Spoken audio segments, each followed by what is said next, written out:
Bonjour à tous, bienvenue sur le Clonecast. Je suis 0x Monsieur, novice dans le Web3 et détenteur du Clonix 17184. Ce podcast a pour but d'échanger avec des acteurs de cet écosystème, bien évidemment d'autres Clonix du studio Artefact, mais pas que. Cette émission n'est en aucun cas un conseil en investissement, faites toujours vos propres recherches dans cet environnement volatile. On se retrouve de l'autre côté pour ce nouvel épisode. Et bienvenue dans ce nouvel épisode du Clonecast. C'est le premier que j'enregistre en 2024 et aujourd'hui j'accueille Eve. Comment tu vas? Salut, ça va super et toi? Très bien, je te remercie. Je t'avoue que on en a parlé un petit peu avant de lancer l'enregistrement. Moi, je t'avais découvert quand il y a eu la transition entre les possédés que j'avais pas trop écouté fin 2022 et surtout POF qui arrivait début 2023, si je dis pas de bêtises. Et toi, tu étais dans la team à l'époque? C'est ça, en fait, je les avais rejoints, je crois que c'était fin d'été, donc l'année dernière. Et ils ont fait... Donc il y a eu un rebranding entre les possédés et POF. Je crois que c'est sorti en janvier l'année dernière, si Ouais, je je me crois que c'est trompe ça, pas. ouais. Et du coup, oui, c'est ça. Au début, j'étais avec eux. Et après, après j'ai un peu arrêté tout ce qui était les spaces en français. Et après, j'ai rejoint Regradio France. Ok, parce que ouais, j'avais dû te suivre à ce moment-là, puis effectivement, je t'avais vu rejoindre Rug Radio. Et après, tu as été recruté full-time, hein, je crois. Alors, si tu veux, je peux t'expliquer le parcours. En vrai, c'est un peu drôle. Euh, Vas-y. du coup, en fait, ça a commencé quand je suis allée à VCon, une conférence aux États-Unis. J'ai commencé à connaître du monde un peu, donc du coup, que ce soit dans le Web3, parce que moi, je m'y connaissais pas du tout. J'avais minté une NFT, je m'étais fait rug. Donc, j'ai commencé à connaître du monde. À VCon, je me suis fait un mec qui était super, un pote. Je me suis fait pote avec un mec. Reformulé. Donc, qui était super cool. On a grave rigolé. Et en fait, c'est lui qui m'a introduit à Frenchy, qui était du coup avec les possédés, avec toute l'équipe. Il y avait Peak, il y avait Soussou, Sage. Ils étaient même encore plus. Enfin, je j'ai pas tous les noms sous les yeux. Et du coup, je les avais rejoints. C'est eux qui m'ont fait faire les premiers spaces. Dans le Web3, sur Twitter et autres, sachant que c'était super dur au début. Et du coup, ouais, je suis restée avec eux à faire des spaces, je crois, pendant 5 6 mois, un truc comme ça. Après, du coup, j'ai un peu arrêté les spaces. Je suis sortie de la team, mais par contre, après, j'écoute toujours, des fois, plus en replay qu'en live, parce que généralement, c'est pendant mes horaires de travail. Mais du coup, voilà. Et après, j'ai été appelée par Rogue Radio France. En fait, Nico m'a contactée. Et du coup, je les ai rejoints. Donc, c'était cool. C'était assez sympa. On faisait des spaces tout le temps, autres. Et en fait, un jour, j'ai vu que sur Gradio, ils cherchaient quelqu'un. Les gars m'ont dit, bon, vas-y, fonce, on sait jamais. J'ai appelé, enfin, pas appelé, j'ai essayé de les contacter. Farok, je lui ai demandé en direct en space. Il m'a dit, bah, demande, on sait jamais. Au Donc début, ils m'ont Farok, dit, c'est le boss, c'est ça? c'est De ça, c'est le Radio. Ouais. fondateur de Radio. Ok. Et au début, lui et le CEO, en fait, ils voulaient, mais ils m'ont dit, en fait, c'est compliqué vu que c'était un DAO avec les régulations en France, c'était pas possible. Donc ça, c'était en mai. Et en juillet, ils m'ont rappelé, juste après un space en plus, ils m'ont rappelé, ils m'ont dit, écoute, on a regardé par rapport aux régulations, est-ce que ça te dirait, on cherche quelqu'un, on a besoin. Et du coup, depuis, donc en août, j'étais à mi-temps et le temps que je quitte mon travail. Et à partir de septembre, depuis septembre, je suis à temps plein avec Rug Radio et du coup, maintenant, Rug Radio Decrypt. Ok, j'en mets. Ouais, c'est Et, cool. et avant de les rejoindre, tu bossais dans le Web3 ou pas du tout? Ah non, pas du tout, je Ou- vendais des spas, donc c'était vraiment un taf de Web 2. Ok, Avant, rien c'est à voir. classique. En fait, je pense que ça devait faire plus d'1 an que je cherche un taf dans le Web3. Et je pense que je m'étais trop focus sur le fait que déjà, de base, je voulais vraiment partir aux US. Et je m'étais trop focus sur le fait de chercher un taf aux US et dans le Web3. Et j'ai envoyé, je pense, j'ai dû envoyer au moins 300 CV. Il n'y a jamais personne qui me répondait avec les galères des visas et autres. Et en fait, le jour où dans ma tête, je me suis dit, OK, genre stop, je cherche juste dans le Web3, peu importe dans le monde où est-ce que ça va être, on verra. J'avais dit à mon taf que je partais, je crois, en mai. Et de base, je devais finir fin septembre, mais du coup, j'ai fini fin août. Et à partir de ce jour-là, en fait, j'ai commencé à avoir des propositions sur d'autres boîtes françaises, des boîtes américaines et autres. Et en fait, Rogue Radio est celle qui est sortie un peu de toutes les autres. Et du coup, ça s'est super bien passé et je suis super contente de les avoir rejoints. Bah écoute, félicitations. Merci. Chouette parcours. Et ça m'intéresse quand tu cherches un job dans le Web3, comme c'est quelque chose d'assez nouveau. En plus, on est en bière, donc j'imagine qu'il y a un peu moins d'opportunités. Est-ce que tu cherchais un job en particulier avec des compétences en particulier ou juste intégrer une team, une collection, une entreprise pour évoluer dans l'écosystème? Bah, alors moi de base, enfin à côté de l'expérience que j'ai eue donc avant Despa, je faisais de l'événementiel et c'était vraiment quelque chose qui me plaisait. Donc en fait, je cherchais vraiment à bosser pour une boîte qui soit qui avait des événements à faire, soit qui voulait faire des événements ou une boîte de conférences ou autre. Je voulais vraiment travailler dans l'événementiel. Euh, donc du coup, après pour chercher un travail dans le Web3, j'allais sur tous les sites, hein, c'était Web3 Career, Web3 Job, en fait, enfin, je cherchais partout dès que il y a des personnes qui font des trades aussi sur Twitter ou qui disent, bon, bah, je crois que c'était Laura, une Bored Ape. Euh, tous les lundis, elle fait un trade, par exemple, en mode salut, c'est le lundi. Bah, si vous recrutez quelqu'un ou si vous cherchez le travail, mettez votre réponse là-dedans. Je suis là pour connecter les gens et autres. Et en fait, je les cherchais partout. Partout, partout, partout. J'ai envoyé des messages à plein de boîtes, à même des boîtes où, de base, j'avais envoyé des messages à Rug Radio, Farok, Rug Radio France, tout le monde en mode, ouais, les gars, si vous avez besoin d'aide, ça me dérangerait pas de vous aider. Je peux travailler pour gratuitement. Ça me ferait plaisir dans mon free time. Comme ça, au moins, je peux apprendre à grandir dans ce monde-là et un peu dans le Web3. Et en fait, à force, bah, les gens, ils te répondent et ils voient, tu fais modérateur pour des projets, tu commences à connaître du monde. Et même, je vois là sur les derniers recrutements qu'on a eu à Rug Radio, c'est des créateurs de contenu de Rug Radio qui ont fait énormément de choses pour Rug Radio. Donc, du coup, bah, en fait, du coup, ça les met en avant, ils se mettent en avant, ils sont là et ils suivent tout. Donc, du coup, bah, c'est un peu à... Si tu te donnes à fond, je pense que tu peux arriver à trouver quelque chose.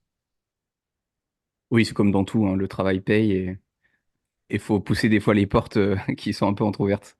Ouais, c'est clair, c'est ça. Mm. Ok, et du coup, aujourd'hui, qu'est-ce que tu fais exactement chez Rogue Radio? Alors, actuellement, je suis assistante de direction et assistante d'opération. Donc, Ok, ça veut dire tout ce qui est gestion des calendriers, des exécutifs. Donc, il y a Farok et Loxley, donc les deux CEO. Maintenant, on a, en fait, en décembre à Miami, pendant Art Basel, on a annoncé la merger, la fusion avec Decrypt. Donc, en fait, du coup, je vais travailler plus sur le côté opération et en fait, l'assistante de direction de Decrypt est partie sur le côté admin. Donc, je m'occupe vraiment de tout ce qui est opération, donc avec tout, entre tous les employés et aussi de l'événementiel. Donc, dès qu'on a un événement, par exemple, à NFT Paris, on va avoir deux événements. Je m'occupe principalement de tout ce qui est logistique. Dès qu'on a eu, en fait, dès qu'on a un sponsor ou autre, ben, en fait, les personnes passent par moi et du coup, je regarde bon, ben, qu'est-ce qu'on doit leur faire, qu'est-ce qu'on leur a promis, qu'est-ce qu'on doit délivrer et autres. Donc, c'est ouais, vraiment tout ce qui est logistique et autres aussi. ouais, donc pour ton réseau, c'est aussi top, tu peux le développer à fond grâce à ça aussi. Ouais, bah, c'est vrai que le réseau, en fait, Rug Radio, c'est assez cool parce que le réseau, en fait, il se développe pour tout le monde dans la team. C'est pas une personne qui prend le réseau. Enfin, t'as les personnes qui s'occupent des partnerships et qui se développent et qui ont un gros réseau déjà de base. Mais je vois, par exemple, bon, bah, moi, du coup, vu que je suis assistante exécutive, genre, je dois booker tous les calls et autres pour tous nos patrons, bah, en vrai, le réseau se fait tout seul. Et les gens, ils voient très bien quand tu es réactif, quand tu travailles et autres. Enfin, on l'a vu à Miami. Moi, ça a été vraiment là où ça m'a vraiment pas choqué, mais où j'étais contente. Tu te dis, bon, bah, en fait, on a fait un super gros événement sur 4 jours à Miami. On a eu énormément d'invités. On a eu plus de 2000 personnes qui sont venues. Euh, les gens, ils sont là, ils te connaissent en fait. Ils voient qui t'es, ils savent très bien et autres. Donc le réseau, et que ce soit moi, que ce soit les personnes qui sont dans le community management, que ce soit les personnes qui soient dans la production ou dans le design et autres, en fait, vraiment tout le monde arrive à reconnaître la team parce qu'en fait, sur les réseaux, on essaye de mettre au maximum la team aussi à fond dessus, que les gens voient qui c'est, mettre des photos tous ensemble. Et en fait, c'est assez cool parce que du coup, c'est un peu tout le monde développe son réseau en même temps, quoi. Ok, super. Et tu as évoqué NFT Paris, j'imagine que vous avez un stand peut-être, ou même enregistrer des émissions en direct sur place, ou Ouais, c'est pas? ça. Alors sur NFT Paris, on va avoir donc pendant la conférence, on a un stand où on va justement enregistrer, on va faire pas mal de contenu avec des cryptes. Donc en fait, maintenant tout ce qu'on fait, ça va être lié avec des cryptes, on fait tout ensemble. Parce qu'en fait, du coup, le but de la fusion, c'est on va avoir une société mère qui va couvrir justement les deux, donc Decrypt et Rug Radio.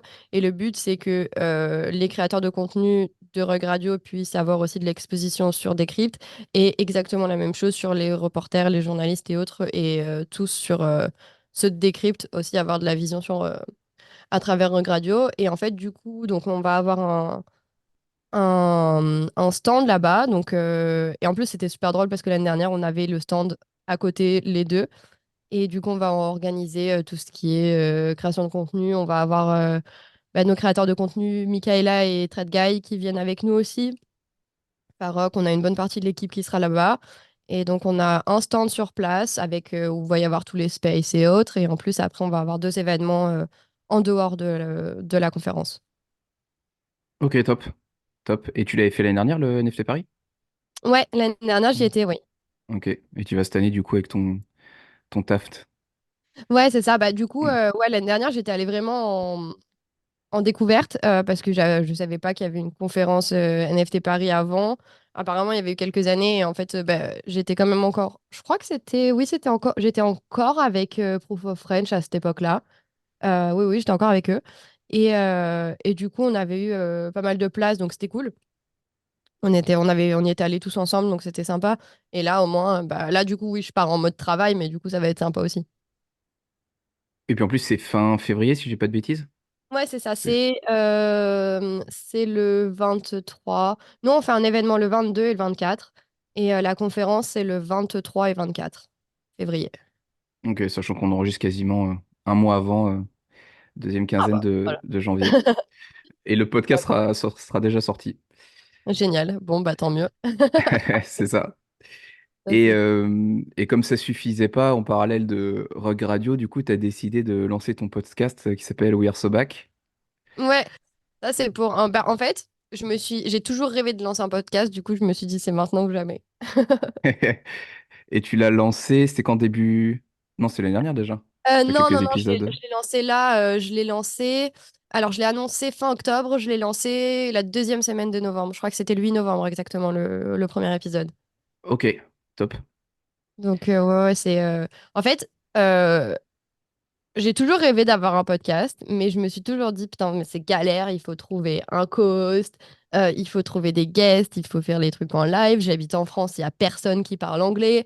Et du coup, je me suis dit, bon, j'attends. Et en fait, à force d'être dans le Web3, de voir, aller dans les conférences, rencontrer du monde, voir du monde faire du contenu, et je me dis, putain, tout le monde fait du contenu en live, et tout le monde, genre, interview des founders. Et en fait, bah, c'est super ennuyant d'interviewer les founders, je trouve, parce que bah, en fait, c'est les mêmes interviews que tu vois sur 46 Space par jour. Hmm. Et du coup, bah, en fait, à force, je me suis dit, bah, en fait, il faudrait que je fasse mon podcast. Pendant un an, j'ai dit, je vais lancer mon podcast, je vais le faire, je vais le faire, je ne l'ai pas fait.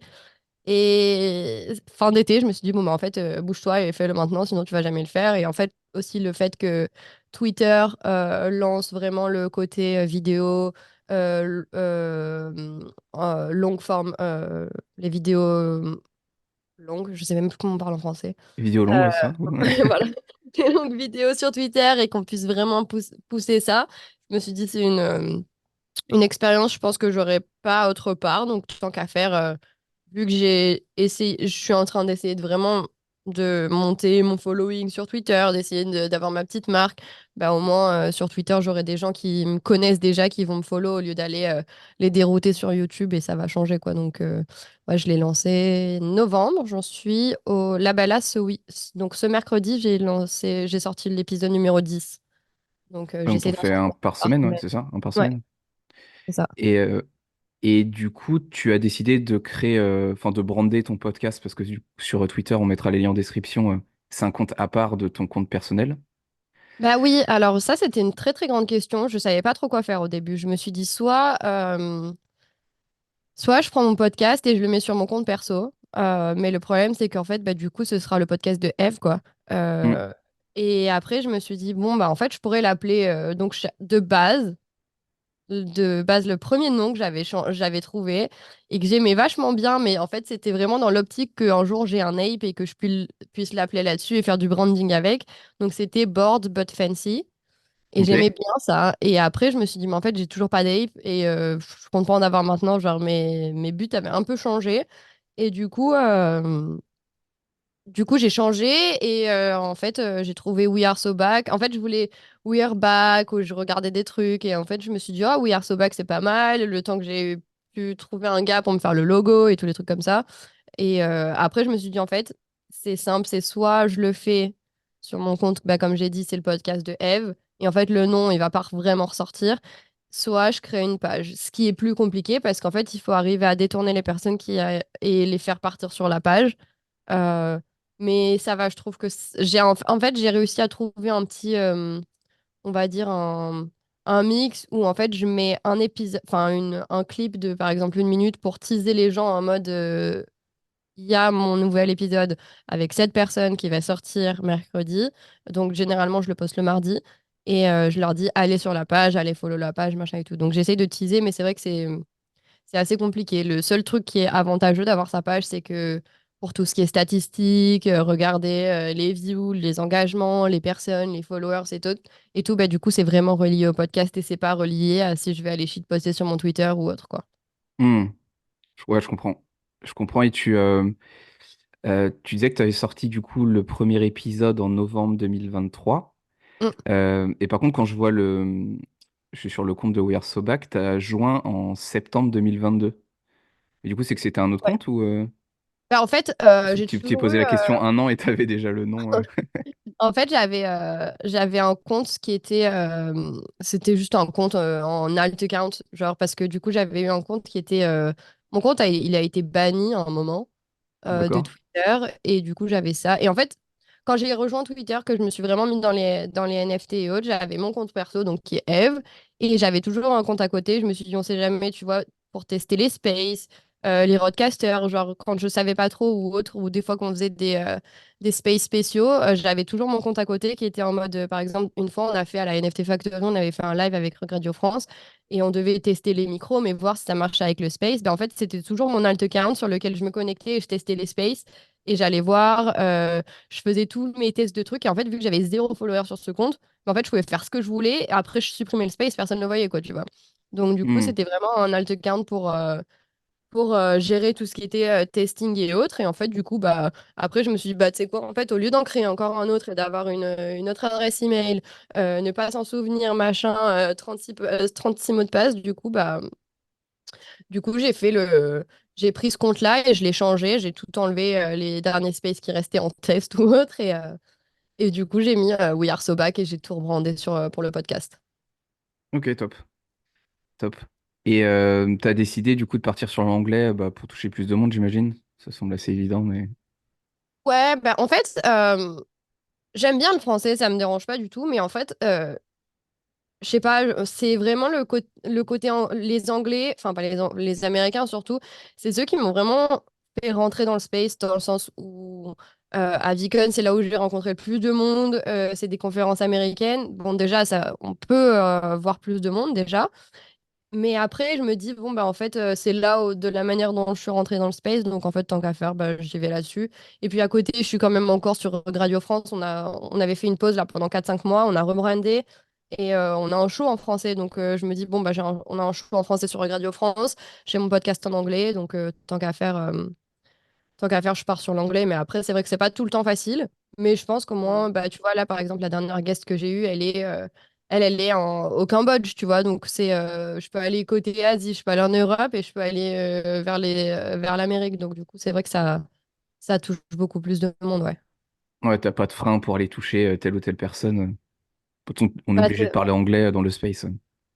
bah, en fait, ouais. Et puis, je me dis, même pour le contenu, parce que du coup, j'ai mon podcast, mais j'essaye vraiment d'avoir un contenu. Enfin, du coup, ce que je me force à faire, c'est avoir des clips.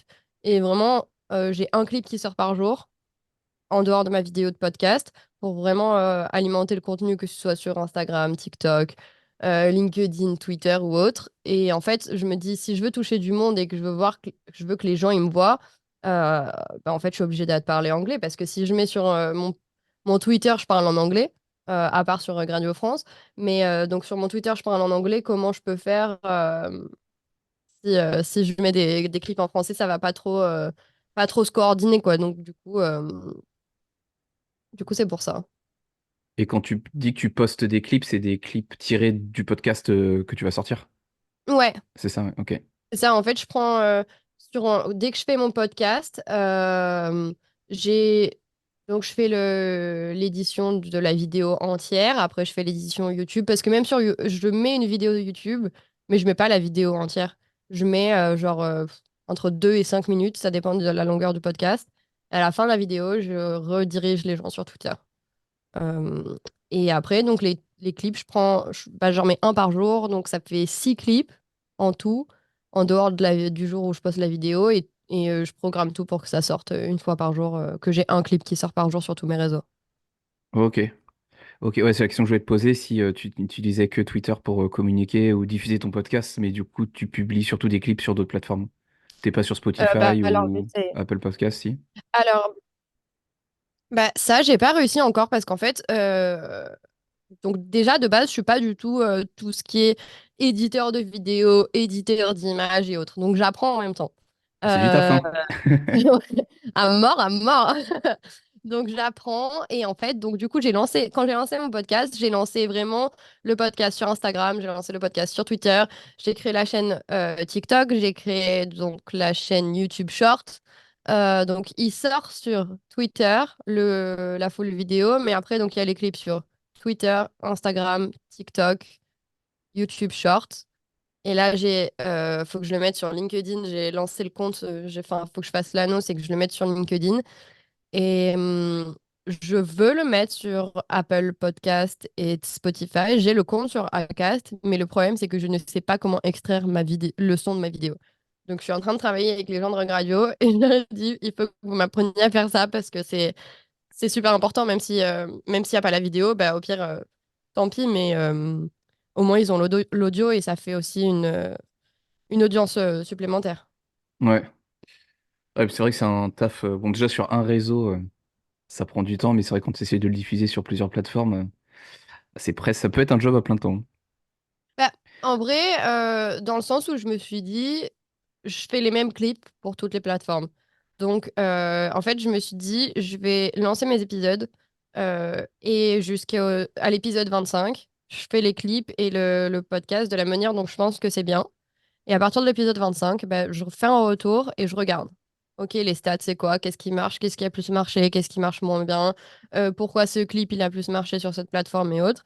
Et en fait, à partir de l'épisode 25, je pourrais me dire, ok, bon, bah ça, faut que tu modifies et autres. Mais en fait, là, pour l'instant, je veux juste regarder et voir ce que ça donne et en fait, donner un max et me dire, bon, ok, en fait, tu fais du contenu, est-ce que ça va fonctionner ou pas? Mais, euh, mais du coup, c'est les mêmes contenus que je mets sur les différentes plateformes. Ok, yes, c'est cohérent.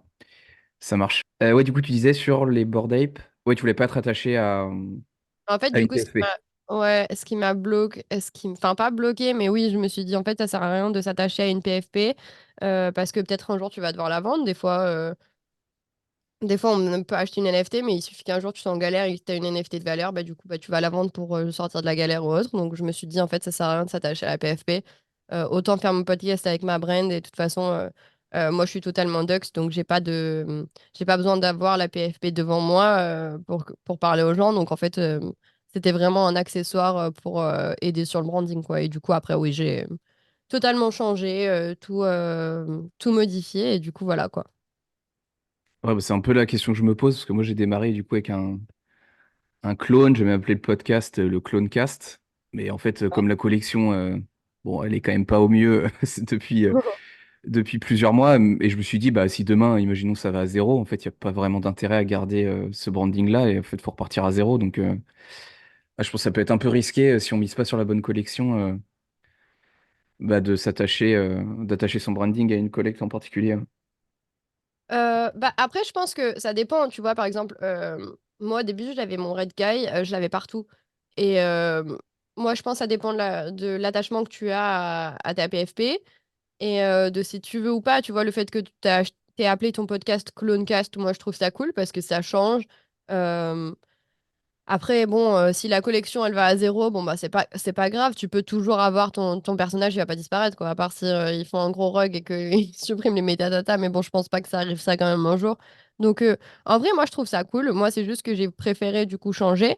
Mais moi, je trouve ça original. Il y en a plein qui le font. J'avais vu, je crois que c'était FFV ou un truc comme ça, un autre Bored Ape qui avait vraiment fait son Bored Ape en 3D et qui fait justement toutes ces vidéos où c'est vraiment du 3D avec son ape qui parle et tout et autres. Donc, en vrai, moi, je trouve ça cool. Euh, c'est sympa et c'est ta marque et en fait, les gens, ils vont te reconnaître de cette manière. Moi, j'ai juste décidé de pas prendre le fait de me mettre derrière une PFP pour ma marque et de vraiment être moi. Mais après, moi, je trouve ça sympa et en fait, il faut en profiter parce que bah, justement, on a des digital collectibles et c'est fait pour ça. Enfin, en tant qu'affaire, autant les utiliser et que ça te fasse une marque et puis que tu puisses l'avoir avec. Et puis, les clones, c'est quand même des mini-humains, tu vois, derrière. Donc, c'est pas non plus comme si tu allais te cacher derrière une souris ou un singe ou un truc comme ça, quoi. Oui, c'est un peu plus réaliste C'est ça. qu'un animal. Bon, bah écoute, top. Merci pour ces retours sur l'aspect média. Et pour revenir sur ton parcours, tu disais du coup que tu étais rentré dans l'introduction dans les NFT avec un mint qui a Ouais. rug. Ouais. T'étais dans les cryptos avant ou c'était vraiment ta première Euh, action non, non, non, enfin oui, j'avais acheté des cryptos. Alors, j'ai acheté des cryptos parce que je voyais des choses sur TikTok et je me suis dit, putain, mais en fait, ça a l'air cool ça. Et mine de rien, je crois que c'était pendant le confinement, je regardais ça. Et, on en était, moi, j'ai été confinée à la montagne avec des potes, donc du coup, c'était cool, on était tous ensemble. Mais je dis à mes potes, mais putain, mais comment je peux acheter, je crois que c'était Cardano que je voyais partout. Et je dis, mais comment je peux acheter ça et tout? Et tout le monde, ils me disent, bah, je sais pas. Et je regardais sur Internet. Et un de mes potes, il me dit, mais va sur Binance, ça marche super bien. Et j'achète. Et après, en voyant, et je me dis, mais putain, mais en fait, l'Ethereum, j'en ai entendu parler depuis 2015. J'ai des potes à moi qui m'en ont parlé quand c'était à 15 centimes. Je n'ai absolument pas acheté. Et du Ouch. coup, voilà. On a un peu loupé la chose, mais c'est pas grave, c'est un peu ma vie en ce moment. Euh, mais, euh, mais du coup, ouais, non, après, je suis rentrée dans les NFT.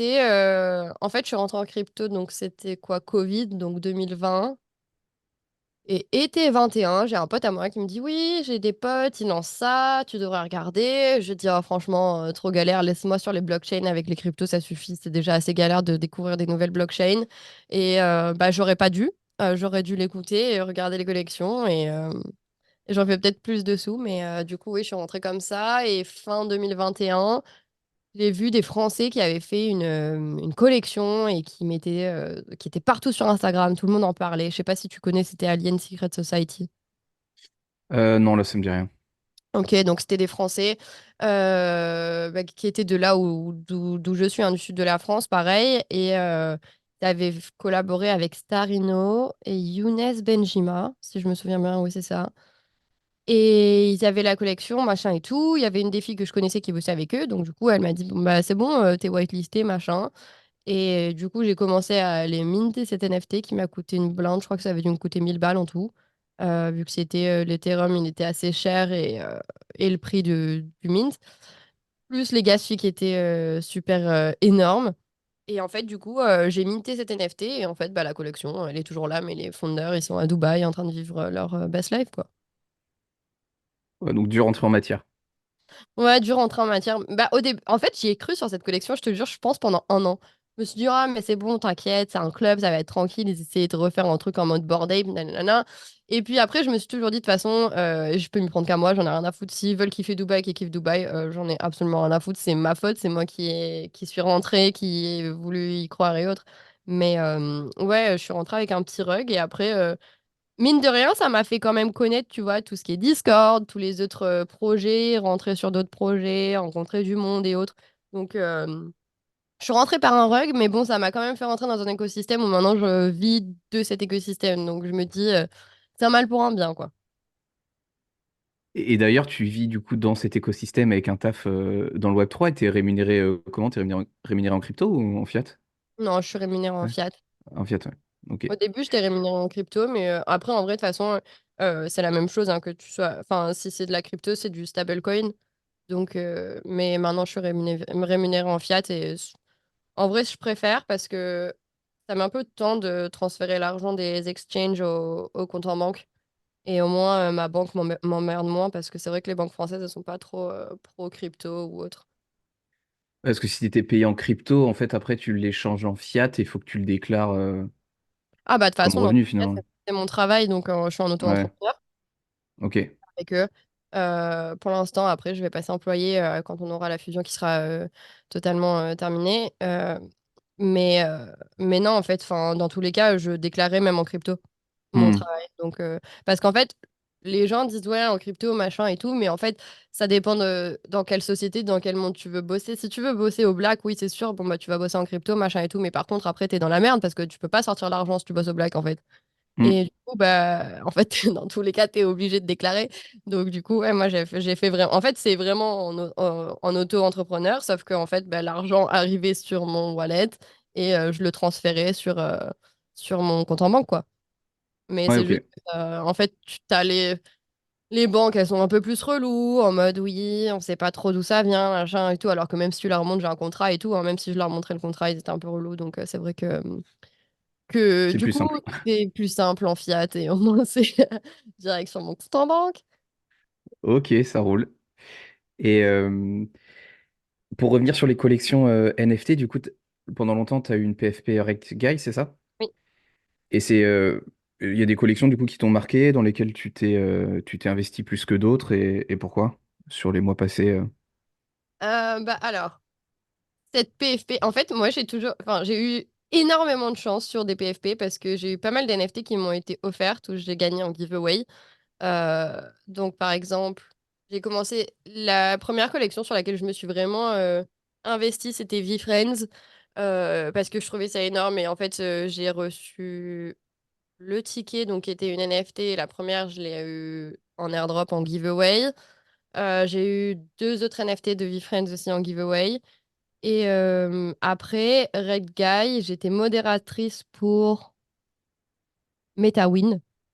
J'étais modératrice chez eux et en fait, je leur disais, mais mettez cette collection, ça coûte pas cher, mettez cette collection en jeu. Et un jour, c'était la veille de mon anniversaire, je disais, il y avait un mec qui faisait que de gagner, moi je gagnais rien, j'ai gagné une fois, je crois, sur ce truc. Et je leur disais, calmez-vous les gars, c'est mon anniversaire demain. Le Red Guy, il est full rose, je l'aime trop, c'est trop bien. Parce que du coup, bien sûr, je m'étais intéressée au Red Guy quand il y a eu le pump, pas quand c'était à point 2, à 0,2, tu vois, c'était à 0,7 ou un truc comme ça l'année dernière.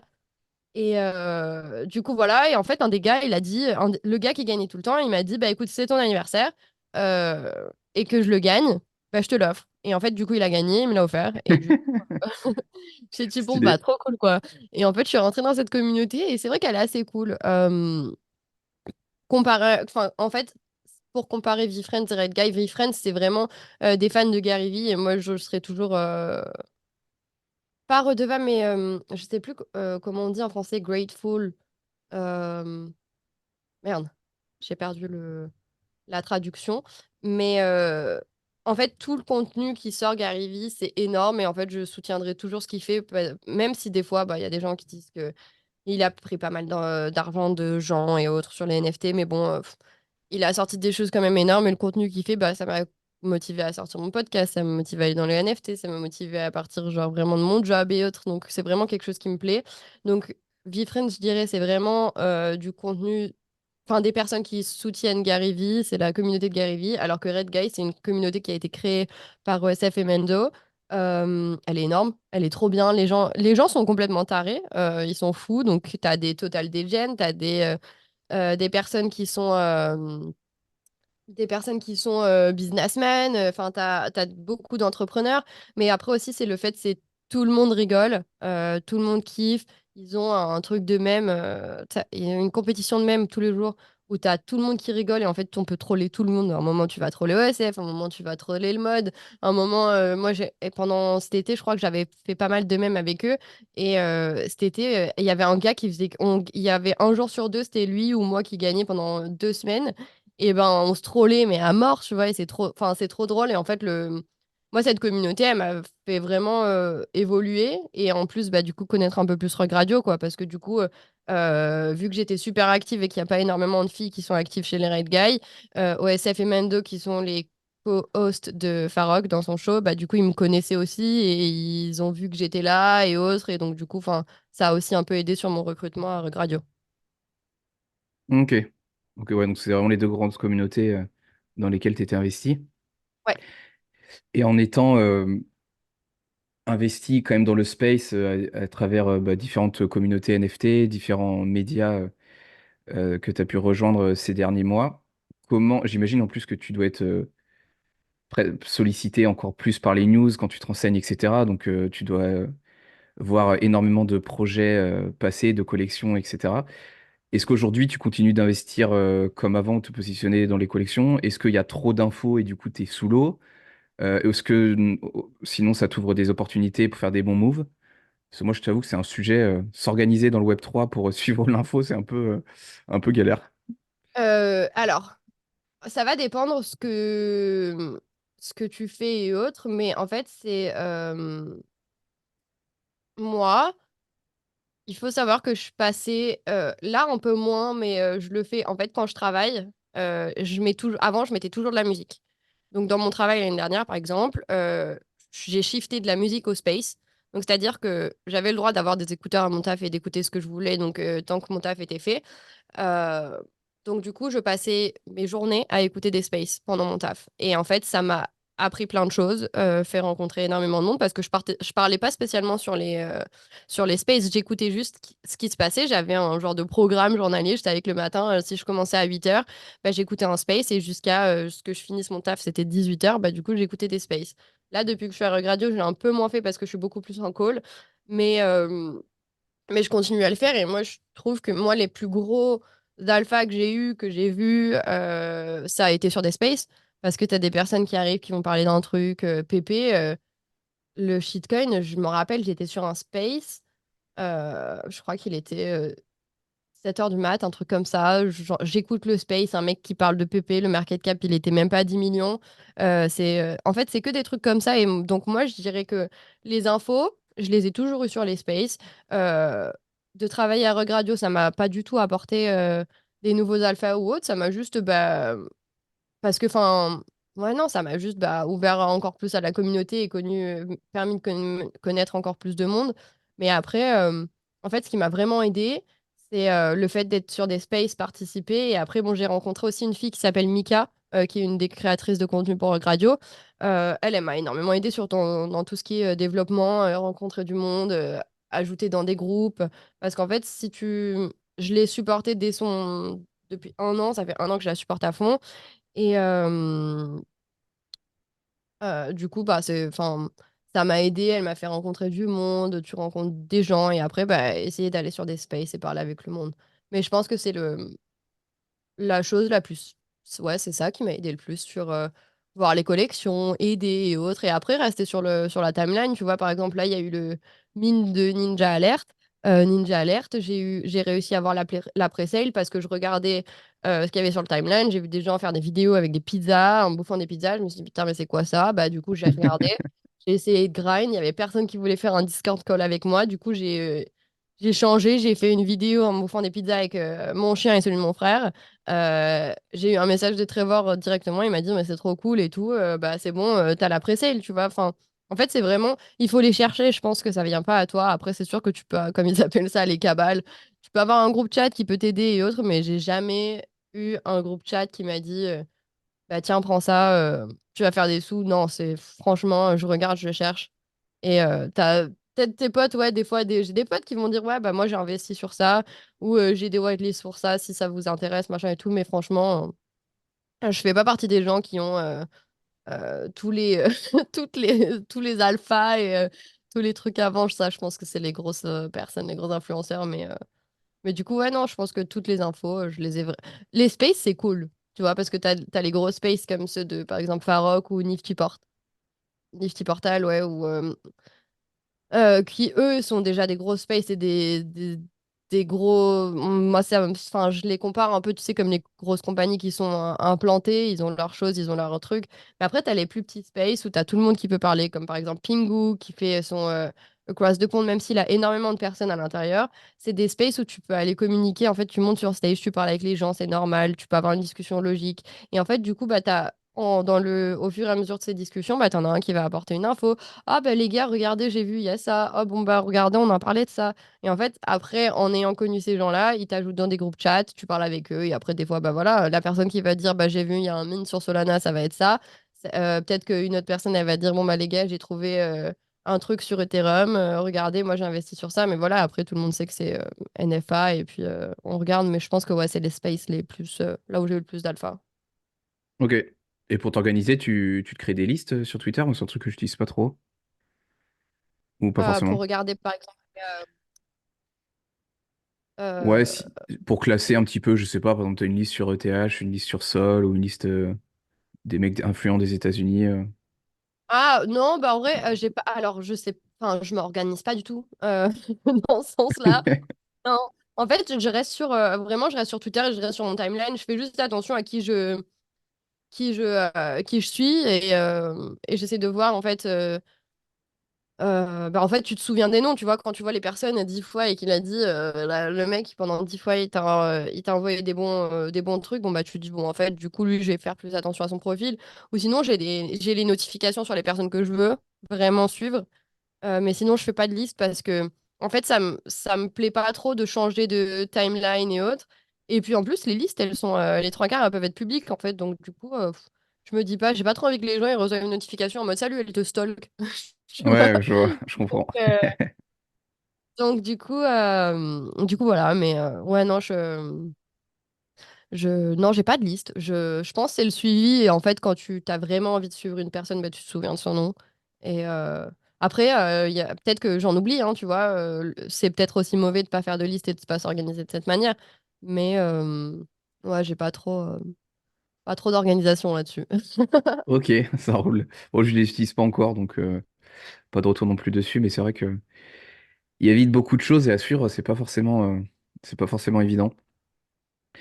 Et, Ouais, c'est euh, compliqué et ces ça. derniers temps, ouais, pardon, Non, non, non, je voulais dire c'est compliqué. Après, bon, alors, après c'est une question d'organisation et je pense que chacun a son type d'organisation différente, quoi. c'est ça, c'est ça. Et dernièrement, tu as des collections, toi, qui t'ont marqué. Tu disais tout à l'heure, peut-être pour le podcast, tu voulais un Bored Ape. Aujourd'hui, tu voulais pas forcément te positionner dessus. C'est quoi ta vision actuelle de ce qui se passe? Hum, alors moi, je trouvais ça cool sur le fait du Bored Ape avec le système où tu pouvais justement recevoir de l'Apecoin si tu stackais ton Bored Ape. Euh, mais en fait, ma vision, elle a un peu changé parce que c'était vraiment dans le côté des gens. Moi, enfin, je suis quand même énormément à aller sauter sur des trucs. Des fois, je sais pas trop. S'il y a une collection sur lesquelles je m'intéresserais le plus, c'est les Pudgy Penguins. Bien sûr, j'avais un Lil Pudgy, je l'ai vendu et après, ça a skyrocket au-dessus d'un ETH. C'est un peu ma vie en ce moment, donc du coup, voilà. Mais en vrai, j'aimerais bien ouais, les Pudgy Penguins parce que je trouve ça intéressant ce qu'ils font. Les founders, ils sont top, ils sont super à l'écoute de la communauté. J'ai eu un Lil Pudgy, je crois, pendant un mois et demi ou deux. Et, euh, et c'est trop cool. Enfin, ils sont vraiment présents avec la communauté, ils font des choses sympas. Moi, bah, tu vois, j'adore toutes les peluches et tout, même si ça fait. Les gens, ils me disent, ouais, mais qu'est-ce que tu vas foutre avec des peluches, t'as 28 ans. Mais en fait, bah, moi, je les ai sur mon podcast et genre, ça rend trop bien.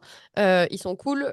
J'en achète des peluches, je crois que je dois avoir une dizaine de peluches Pudgy et la même sur VeeFriends et autres. Donc, ouais, j'aime bien ce qu'ils font. Et puis, je pense le fait qu'ils essaient de reproduire un système un peu dans le même genre que Club Penguin, alors que bah, moi, j'ai grave joué à ce jeu-là quand j'étais petite.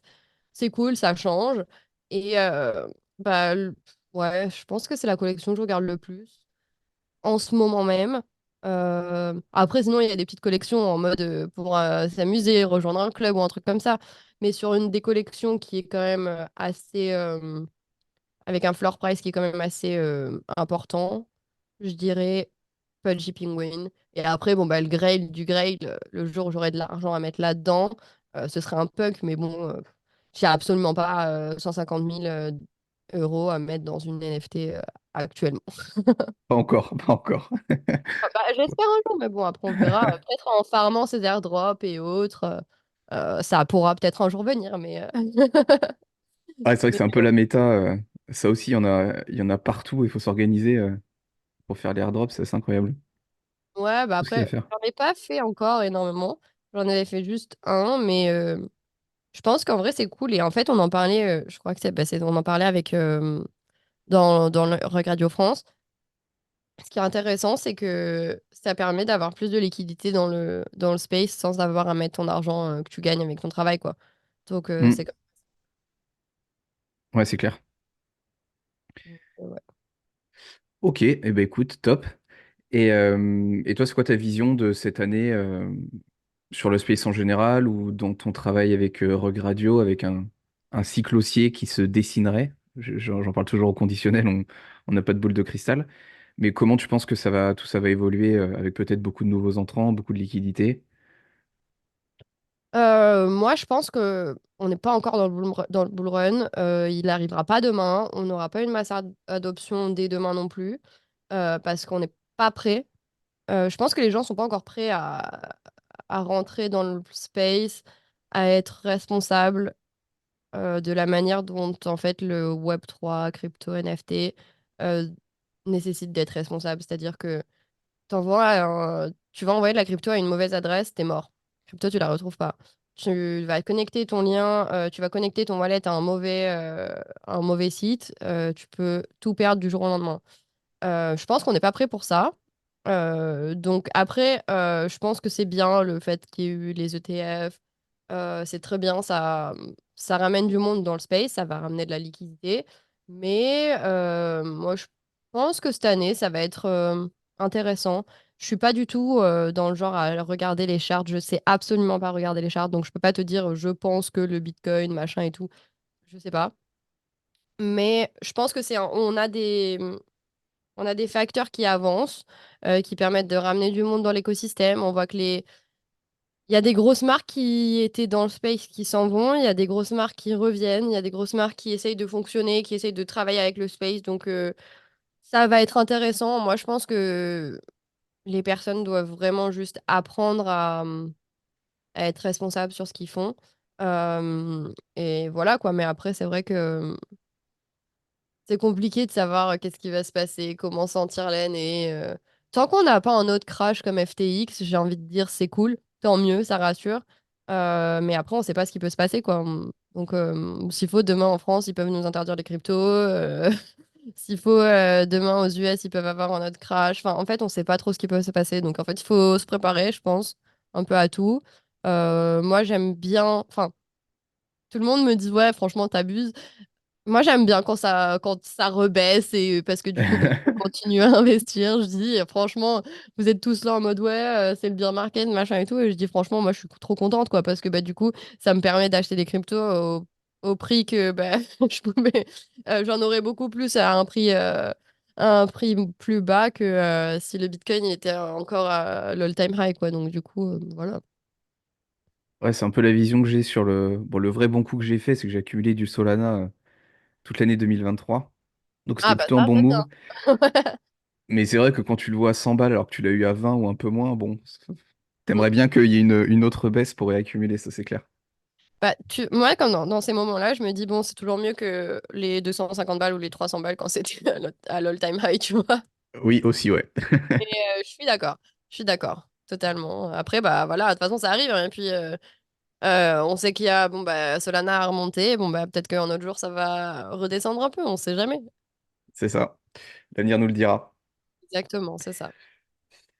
Eh bien, écoute, on va tranquillement se diriger vers la conclusion. Et pour conclure, j'aime bien poser trois questions identiques à tous mes invités, Mhm. qui sont pas préparés, mais ne t'en fais pas, c'est pas bien compliqué. Donc, les trois questions que je pose à la fin de chaque épisode, c'est qui aimerais-tu voir dans le podcast? Première Euh, question. dans le tien? Dans le mien, ouais.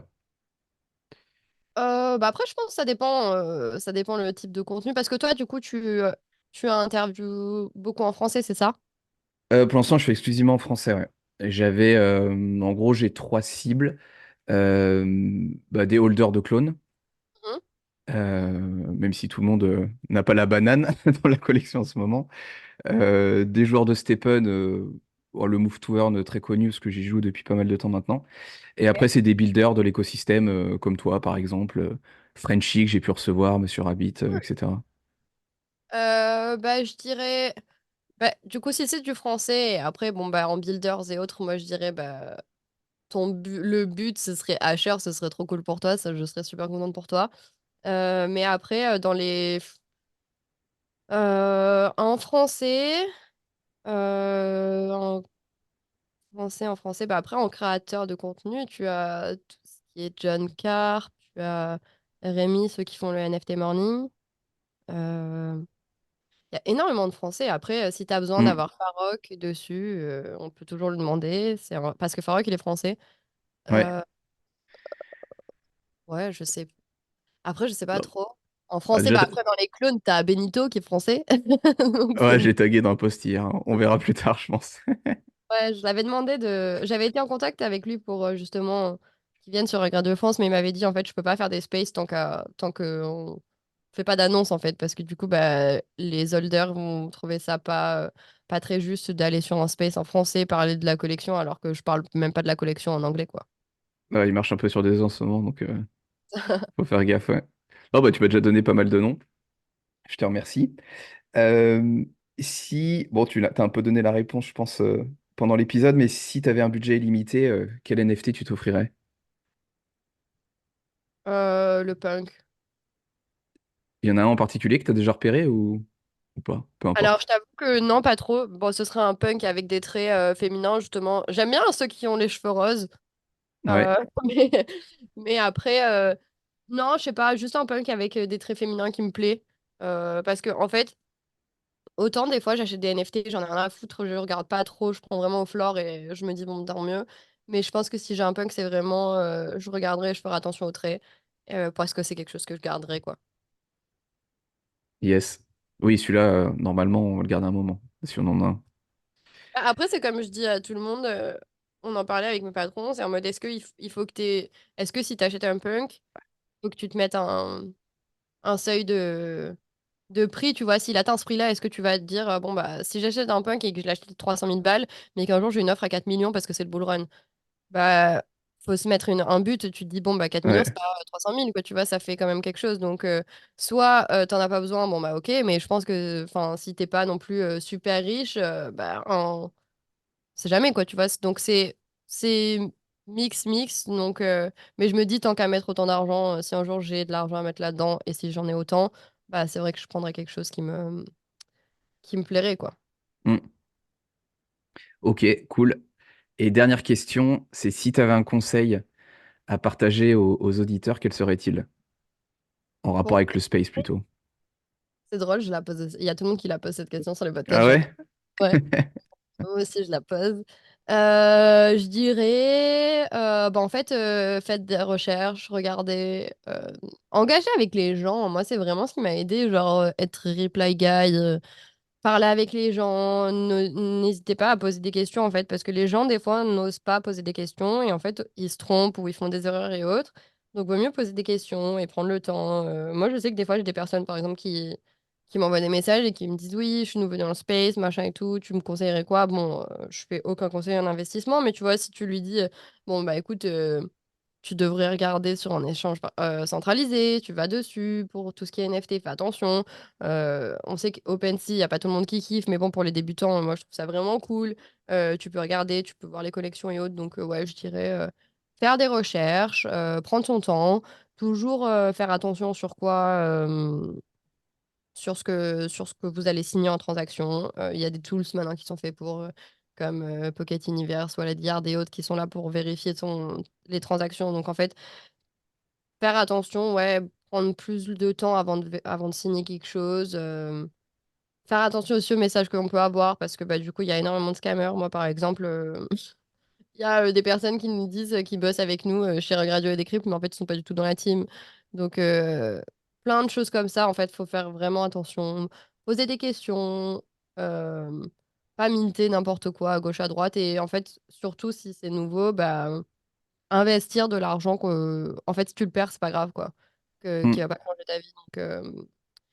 Donc, du coup, voilà, ouais. C'est ce que je dirais, je pense. Ok, top. Bah, c'est vrai que j'ai un peu de mal avec la phrase investissez ce que vous avez à perdre. C'est plus ça, ouais, investissez ce dont vous n'avez pas besoin. C'est plus ça le truc parce que personne n'est prêt à perdre de l'argent. Bah, en fait, ça dépend de la manière dont tu le prends. Tu vois, par exemple, moi, ce que je me dis, c'est que en fait, l'argent que j'étais prête que je mettais quand je sortais 4 fois par soir dans des bars avec mes copines et qu'on se faisait des soirées où tu sors à je sais pas combien et en fait, bah du coup, je sors moins, mais du coup, c'est plus de l'argent que je mets là-dedans. Donc en fait, c'est de l'argent que je dépensais dans tous les cas. Donc en fait, c'est Hmm. juste changer. Donc c'est pour ça que moi, je dis que t'es prêt à perdre parce que du coup, en soi, t'es pas. Enfin, tu vas le dépenser dans tous les cas. C'est pas de l'argent que... Parce que il y a beaucoup de gens aussi qui me disent, oui, bah, en fait, au lieu de mettre de côté, j'ai investi là-dedans. Ben, après, je leur dis, c'est un peu con. Parce que du coup, tu mets de côté, c'est vraiment pour garder. Et en fait, bah, tu sais pas si tu vas le garder ou pas. Parce que, ok, d'accord, tu peux investir dans la crypto, ça peut monter. Mais en fait, si un jour, tu as besoin de le récupérer et que la crypto, elle a chuté de 90%, mais en fait, tu es dans la merde, quoi. Donc, c'est Clairement. vraiment de l'argent où tu es prêt à perdre plus que de l'argent ou juste que de l'autre côté, quoi, tu vois. Mais c'est pour Pas ça que je l'argent dis, du loyer, quoi. voilà, c'est ça. Exactement. Bon, bah, écoute, top. Et ben, on va arriver à la fin de cet épisode. Je te remercie encore d'avoir accepté l'invitation. Ça a été simple et efficace, mais comme avec la majorité des invités, donc c'est chouette d'organiser des épisodes de manière hebdomadaire. Est-ce qu'il y avait quelque chose que tu voulais rajouter pour conclure? Ou on a fait le tour? Non, bah écoute, c'était top, franchement, c'est cool. Ça fait du bien de parler en français un peu. Donc, Ouais, j'imagine, il y a un non, peu moins d'efforts ouais. à Non, fournir. non, c'est cool. Bah, après, en vrai, ça vient tout seul apprendre anglais, vu que je parle 99% de mon temps maintenant en anglais, mais c'est vrai que c'est cool, ça change. Et, non, non, c'est sympa, ça me plaît, c'est cool. Bon, bah top. Bah écoute, merci encore une fois d'avoir accepté l'invitation. Et bah, je mettrai évidemment tes réseaux sociaux et notamment celui de ton podcast dans la barre d'infos pour ceux qui voudraient te découvrir s'ils ne te connaissent pas. Trop cool, merci beaucoup. Merci beaucoup, Eve. À bientôt. Bonne journée, ciao. Ciao.